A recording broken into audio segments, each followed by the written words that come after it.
તો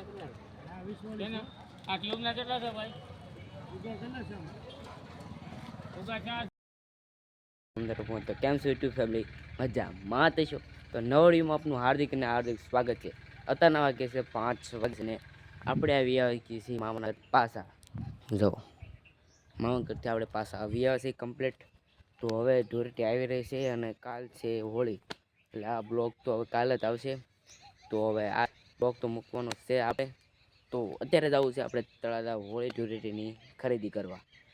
તો હવે હોળી ધૂળેટી નજીક આવી રહી છે તો લેવા તો જવું પડે ને કલર ને બોલર. તો હાલો લેવા જઈએ આપણે તળાજા કલર.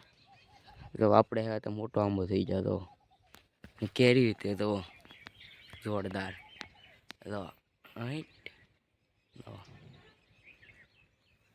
તો હાલો જાય કલર લેવા તળાજા.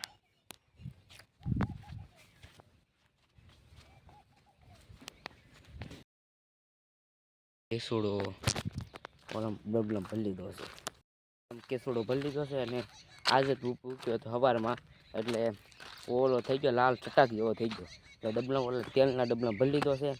જ્યારે ધૂળેટી આવે એ પહેલાં એ કેસુડામાં પાણી નાખવાનું, પછી તો હાથ પીળા છે તો પહેલાં એ પાણી નાખવાનું, પછી આપણે રંગથી રમવાનું.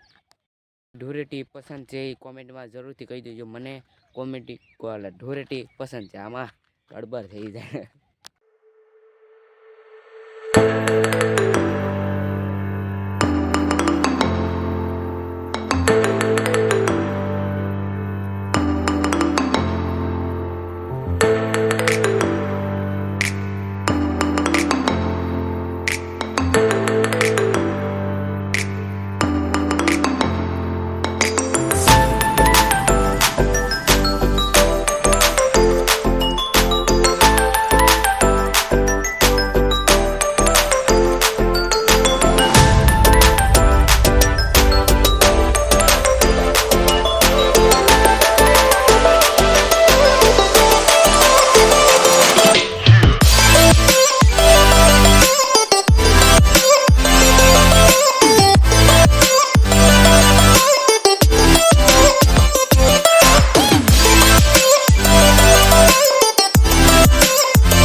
એટલે આપણે તળાજા પહોંચી ગયા છીએ. તો ફોન આવ્યો છે.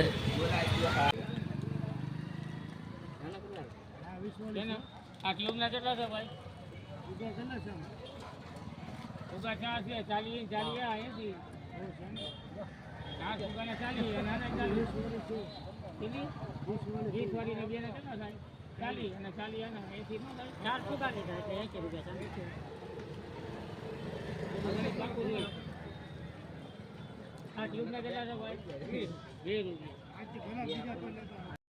આપણે કલર લઈ લીધા છે તળાજેલી. તો જાય છે શાક માર્કેટમાં, કાંઈક લેવાનું હોય તો લઈ લઈએ શાક માર્કેટ. તળાજાની ભીડ તો જો તમે ખાલી અંદર કેટલી બધી ભીડ છે.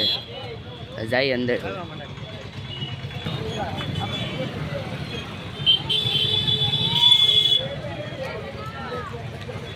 હા જાય ભીડ થઈ ગયા.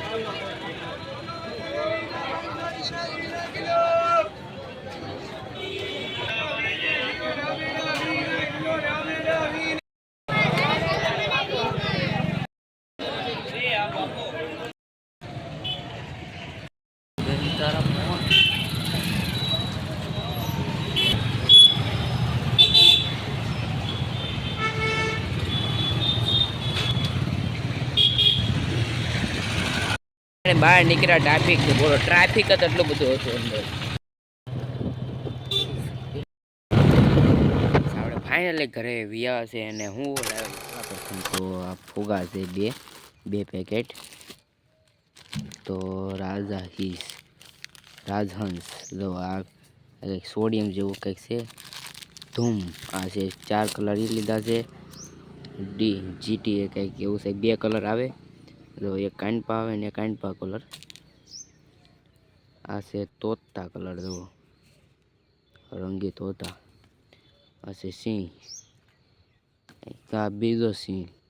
2 આ કલર લીધા છે. જુઓ પાછો છે આ પોપટ, ગોલ્ડન બર્ડ. આ છે આ તોતા. આ છે મેન કલર. જો આ છે ટ્યુબ. આની અંદરથી કંઈક ટ્યુબ જેવું નીકળે છે. તો જો આવું કંઈક આપણે લાવ્યા છે ધૂળેટી. એટલી કંઈ પિચકારી લાવ્યા ને, પિચકારી તૂટી જાય. આપણે મારે કાંઈ કામની નહીં. કંઈક નાનો ભાઈ હોય બાય એને કામ લાગે, મારે કાંઈ કામ લાગે નહીં. તો આપણે આ ધૂળેટી માટે સામાન લઈ લીધો છે. તો હવે જવાનું છે આપણે કાલે ગઢડા જવાનું છે. એટલે ના મોજ કરવાની છે ને જો કંઈક લેવાનું હોય તો લેવું. થઈ ગયો છે જો મસ્ત સનસેટ. ફાઇનલી તો સનસેટ તો પૂરો થઈ જશે ને હવે ઘઉં આપણા પૂરા પાકી ગયા છે. હવે થોડા કંઈક કાસા નથી. હવે જવો હવે કદાચ હવે હોળી ધૂળેટી પછી આપણે કદાચ લેવાના છે ઘઉં ઓલા મોટા મશીનથી. કદાચ હવે લે હવે પાકી તો ગયા છે. દાદાને બધા લઈ લીધા છે. તો એમને જારે વાવી દીધી. હવે તો આપણે હવે ઘઉં લેવાના છે. તો હવે ધૂળેટીની શોપિંગ કરી નાખી છે, એટલે ખરીદી કરી નાખી છે. અને કેટલી બધી ભીડ હતી તળાજામાં. ધૂળેટીની શોપિંગ હાલતી હોય, કંઈ ખજૂર લેતા હોય એવું લેતા હોય. અને આપણે ગઢડા જવાનું છે, નાલી આપણે ખજૂર લેવાનું છે. પણ હવે તો આપણે કેટલી મજા આવી ગઈ છે શોપિંગ કરવાની. એટલી મજા આવે તો ધૂળેટી રમવાની કેટલી મજા આવે. તો હજી હોળી પટકાવવાની છે એટલે મજા આવી જશે. તો મળીએ નેક્સ્ટ બ્લોગમાં. તબ તક બાય. તો બધાને જય શ્રી સ્વામિનારાયણ, જય ખોડિયારમાં. આવનારા બ્લોગ જોવાનું ભૂલતા નહીં, સારા સારા આવવાના છે ધૂળેટીના. તો જોતા રહેજો નવા બ્લોગ. મળીએ નેક્સ્ટ બ્લોગમાં. તબ તક બાય, જય સ્વામિનારાયણ.